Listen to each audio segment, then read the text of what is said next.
do you mean? How do you mean? Will I call you by your first name, or should I call you Professor Treichel? What do you prefer? No, the first name is good. Okay. First name is good. Now, first of all, thank you for your time.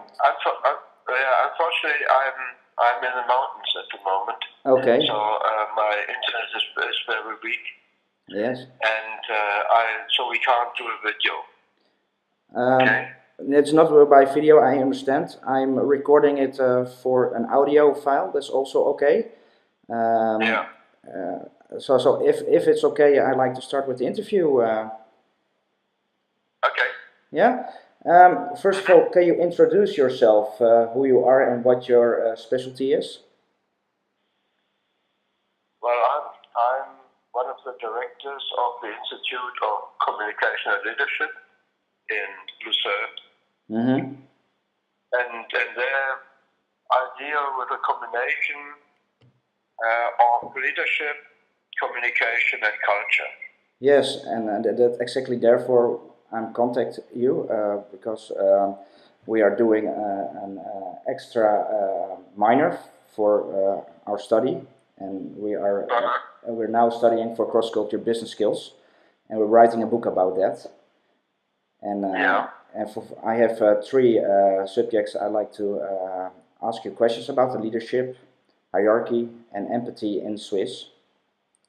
And if you think it's okay, I'd like to start with leadership. Okay, yes. How would you describe a typical Swiss leader? Well, first of all, I don't believe there is anything like that. I think there are people,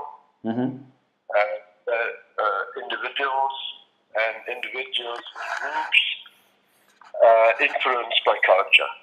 Okay, yes. So I understand. I don't believe in some things like a statistical mean, like the Swiss or the German or the Chinese culture or leader. Okay. Now maybe if you think of culture in leadership, I think there are certain determining elements. For instance, community. Yeah. I believe is very strong, but always mixed with competition. And the third element is innovation. Okay. That's so good. The Swiss leader kind of oscillates between control and hierarchy, which may be very strong with some leaders. Which comes maybe also from the community aspect, though I must be in charge of a group. Then competition is, Swiss is like an island in Europe, and they feel they have to be strong in the competition with other countries. And the best thing to be strong is not to beat them, compete with them head on, but to be innovative. Okay, so the Swiss will be be different between other European leaders to be innovative. Is that very innovative, but in a silent way, kind of in a cautious way. Okay, like for instance, the Americans and also in the Dutch, we like to brag about it when we are very innovative, and Swiss will be, how do you say, more humble then. Is that extremely humble and extremely quiet about it?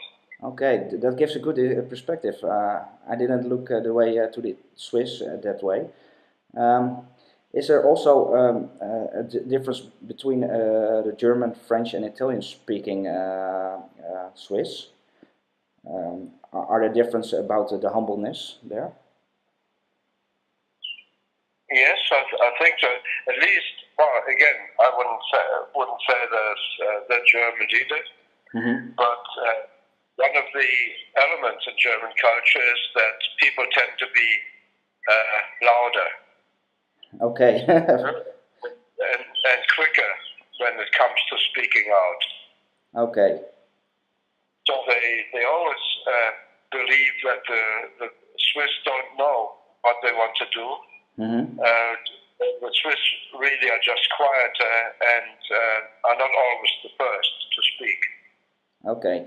But is that the Swiss are more thinking of processes or innovations than and not talking about it, and other countries are more like speaking about it then?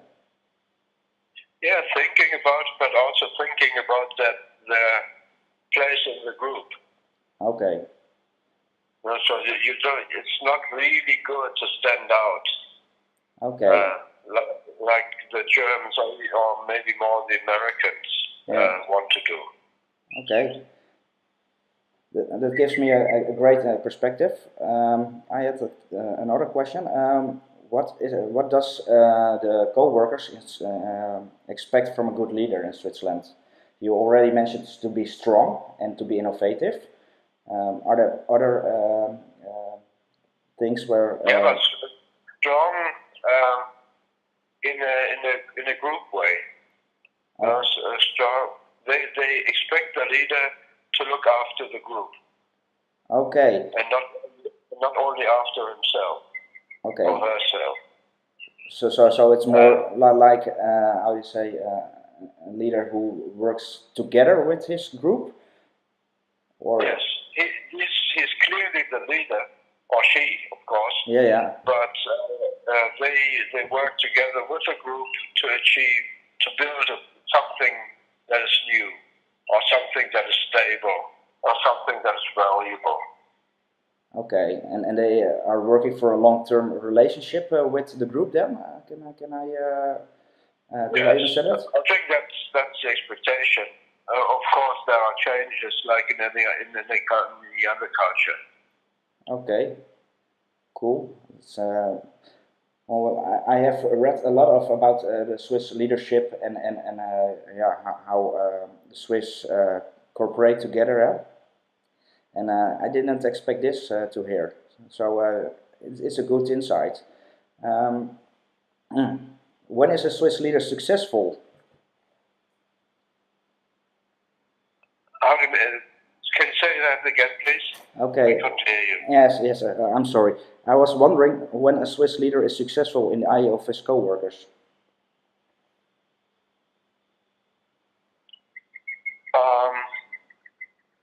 Successful. Well, success is maybe not such a strong term in my impression in Switzerland. Okay.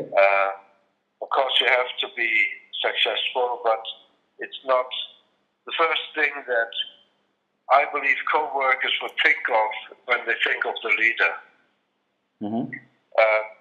But maybe he or she is successful when they can get the group together to achieve something that an individual could not achieve on his own. So can I summary that? A Swiss leader is successful when it's a team effort and they reach the goals. Is that yes, to achieve something that that individuals could not achieve. Okay.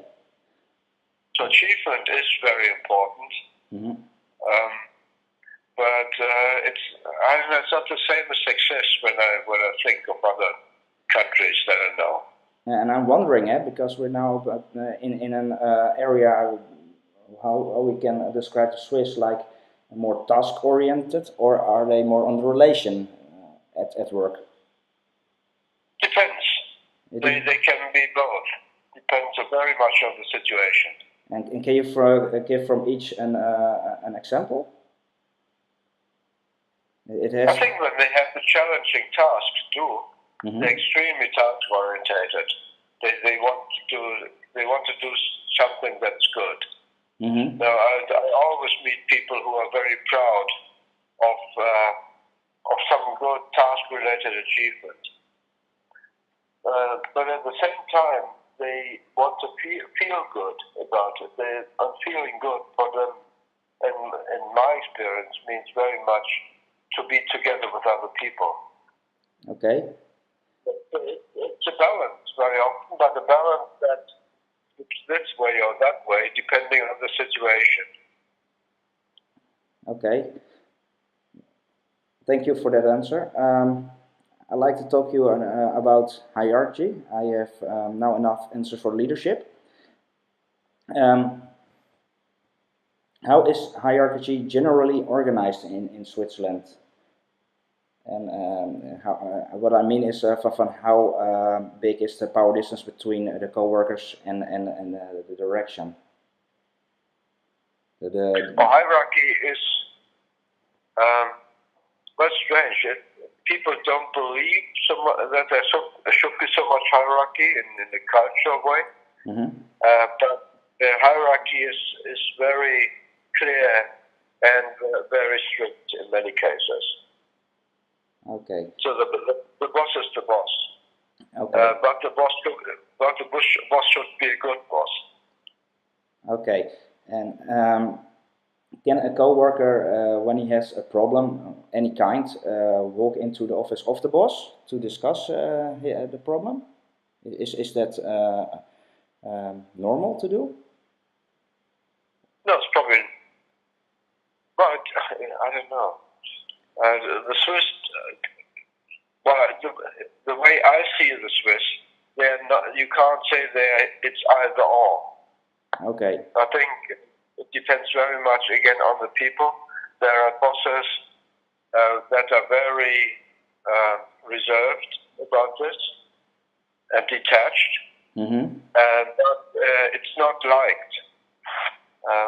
It would be the people like it better when there's a kind of open door policy. Okay, yes. So if I understand, in Swiss you can have companies, the one has an open door system and the other are more reserved. Yes, very much. Or people. Yeah, okay. The same company. Yeah. Yeah, because when you have the... And of course it depends also on the professional culture. I think in some more hard skills based cultures like production or controlling, maybe it's not so easy to have open doors as in communication and marketing or HR. Okay, yeah, that's a good insight. Yes. I think yes.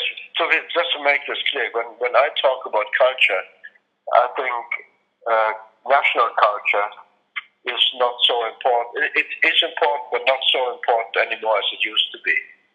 Now, in companies, I also have to look at professional or departmental cultures or team cultures. And when I look at the market, I have to look at organizational cultures. These seem to be, in Switzerland, that's my impression, seem to be much more important than national cultures in many cases.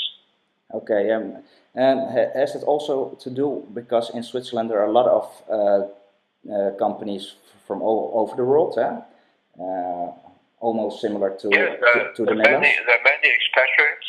Yeah. In these international companies, and everything is, you must imagine, in a fairly small space compared to other countries. Yeah. Has this influenced also the culture? Because I think, and speaking of experience from the Netherlands, we have here also a very different multinationals. That you have to feel the culture in a company and adjust your behavior to that culture. And yes, that's right. And I think that's what you're saying in this interview. What's also in Swiss. Yes, very much. Yeah. I think there's a similarity between Dutch and Swiss, the way I know, because the Swiss have always been extremely open to the rest of the world. Yeah.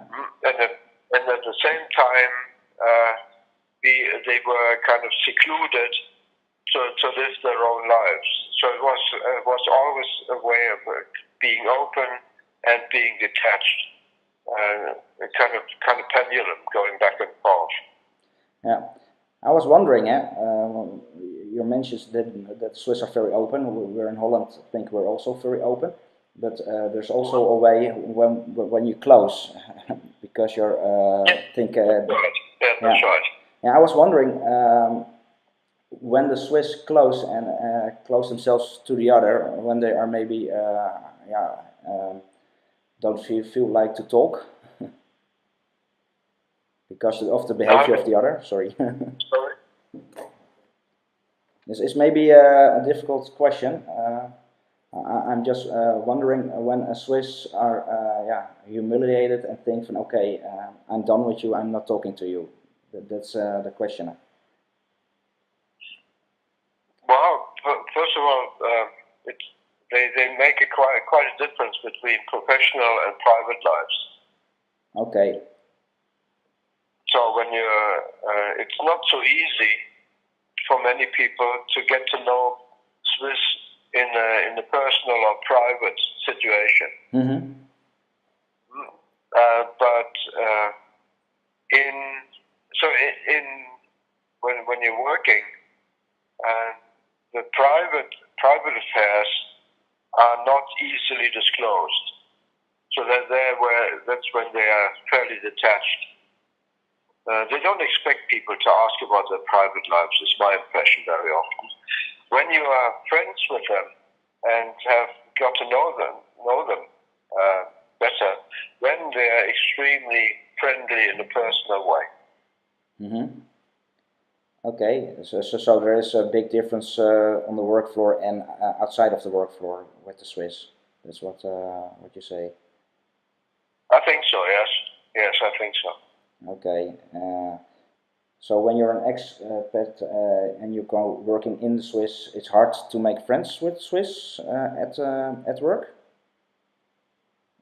Because at work it's okay, because it's a professional relationship. There seems to be something like professional friendship and private friendship. Okay. But they don't match... good professional relationship, I think, this is very liked and expected in many Swiss companies. Mm-hmm. But private relationships is with your friends from back home, maybe more than with people from work. Yeah, I understand. I was thinking back to the subject hierarchy. When there has to be made a decision, will there be a consensus with the co-workers? Are they involved for ideas? I think yes, but I see it as a process here very often. Mm-hmm. Co-workers are asked about their opinions and their expertise, but very often the decision in the end is made by the boss. Okay. This looks like a lot of what happens in France. They also discuss a decision, and they will ask the opinion of the co-workers, and they give their perspective, and in the end the boss decides. That's okay. Okay, then I think I have the subject hierarchy. Last subject is about empathy, and I was wondering from how a leader empathize with his co-workers. On what way? Well, they do. Some do and some don't. But the co-workers would expect them to do. Okay, so that's more like I say a two-way direction between the co-workers and the leader. Yes, I think it's what do we expect and how is it done very often. And of course, there's kind of cultural-based expectation that yes, there should be empathy from my boss, but of course, leaders are different, or they come from different cultures, or they have gone to different schools. Yes. And of course, also the leader's behavior is always, to a large extent, individual. So you have to understand where they're from and how they are educated, and then. Yes, and what their personality is, of course. Yeah. There's no Swiss personality. Yeah. Maybe it's like a general expectation, but not a Swiss personality when it comes to leadership so much. Yeah. I was thinking because you said a few times, there is no Swiss leadership, no, no Swiss. Yeah, there's no Swiss standard of leadership, I would say. Yeah, excuse me for how I build a sentence. I'm a little bit tensed about this interview and excited as well. Yes. So in overall, what I have heard from you, when you go working in the Swiss as a leader, you have to feel the group, and when you're a co-worker, you have to feel the leader and adjust your behavior on that to be successful. Yeah. Yeah. Yes. In the Netherlands, we're open to discuss this kind of feelings, like meta communication. Would that be appreciated to do with us in the Swiss? It would not be normal, I think. It would be done when the relationship between the leader and the co-workers is good. But it's not something expected. I think that you discuss, but they have a kind of very open, explicit meta communication about conflicts or problems or misunderstandings and so on. Somehow it's my feeling. It's not polite to do this. Okay, so you can lose face when you want to discuss about van how you should communicate with each other. Yeah, you should communicate with each other, but you communicate about directly professional, factual things more than about relationships or anything that has to do with meta communication. Okay, it gives me a great insight as well. We're nearly at the end of the interview. First of all, thank you for this interview. And you're welcome.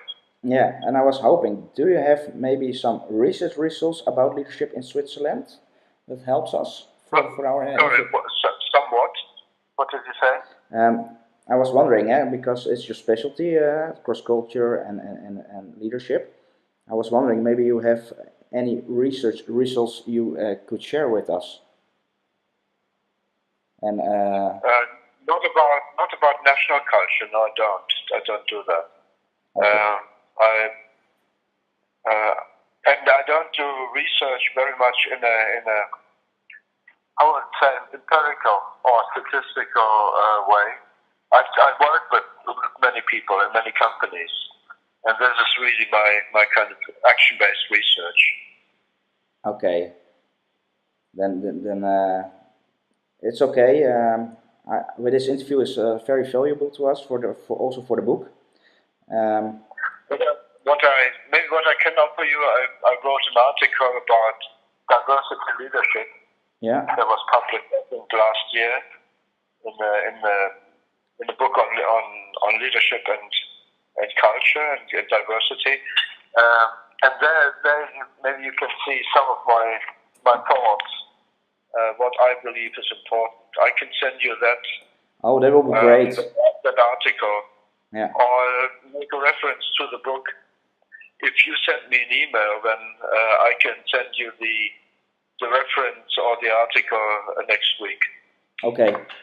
I will send you an email, and that will be great. And for this time, I will thank you very much, and enjoy the mountains, I will say. Thank you. I am. I'm just sitting in the sun. looking at the mountain. I'm very jealous. Everything here is flat, and I'm just looking at my garden and doing the interview. Okay. Now about the email, send it to me after Easter, please, because if you send it to me now, then it will be kind of on top of mind. Yes. Buried under all the other emails. So best to send the email tomorrow then? No, after Easter. After Easter, of course. I will do. And thank you again for this interview. Thank you. You're welcome. Bye-bye. Bye-bye.